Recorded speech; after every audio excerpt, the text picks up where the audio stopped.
Thanks everyone for welcoming us this morning. We're very happy to be here. This is my first time attending a service here. It was really great. May it not be your last. Yeah, exactly. Jeff kind of named this in a way. I think as many of us have noticed recently, there's been this kind of huge incongruity of hope these days, right? So at Iris, especially with myself, I work with the kids in the education department. It kind of plays out like this, right? If you go on, and if you're watching the 24-hour news cycle and you're tuned into the Twitterverse and the social media sphere, there's a lot of negativity out there right now. There's a lot of cynicism going on all over the place. You're reading about the travel bans.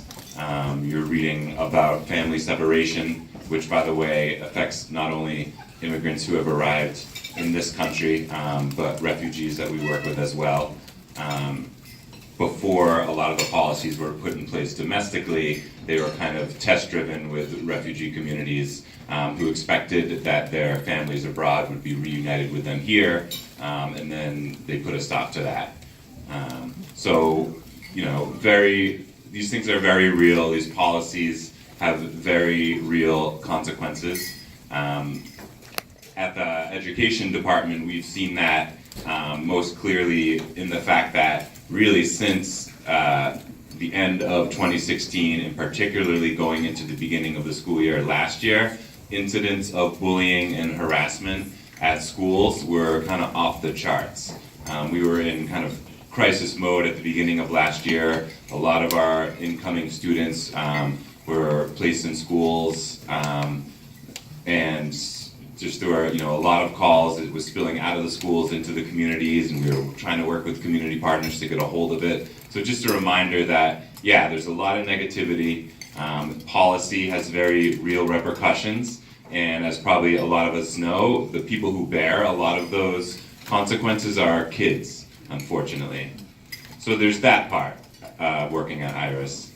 And then there is the other part, which is just the everyday kind of amazing sense of optimism and uplift that you get working at Iris. And that comes first and foremost just working with the clients that come in our doors every day, some of whom have seen the worst of what people can do to other people, have lost everything, are starting their lives over in a new place, and yet are almost inexplicably optimistic about the future, absurdly kind and welcoming, and just ready to share their lives.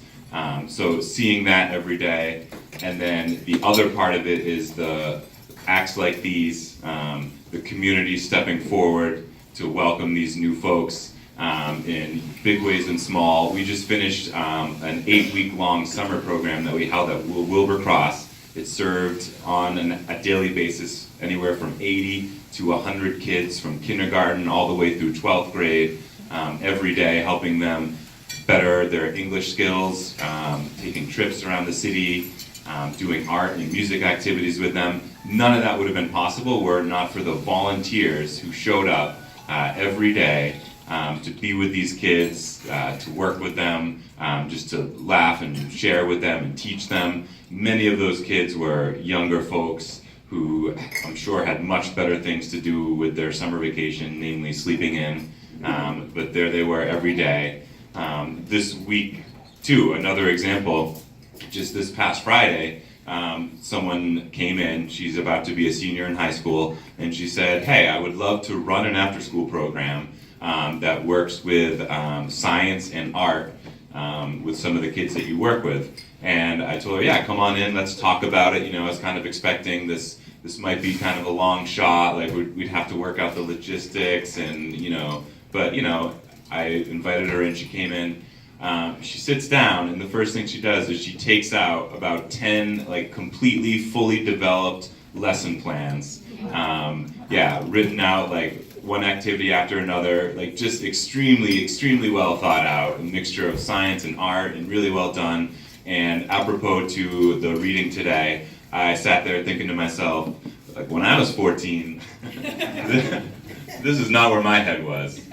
And that wasn't an exceptional example. Like all the time we see people coming in with offering their skills, offering their services every day. So in that respect, it's impossible for me to get cynical. It's almost a betrayal for me to feel hopeless working with the folks that we work with and the people that we serve and the community that we live in that is doing so many amazing things. And I'm inclined to believe that comes from the bottom up, whereas the other things that we've seen are coming from a different place and need a little more force and effort, whereas the other part of it is a little bit more natural. So that's what kind of keeps me going. And so thank you guys so much for these backpacks. It's gonna mean a whole lot. It's like one less thing that families have to stress about. And believe me, there's so much to stress about when the start of a school year is happening. So this means a lot to our families, to our young scholars. So thank you guys so much. Thank you.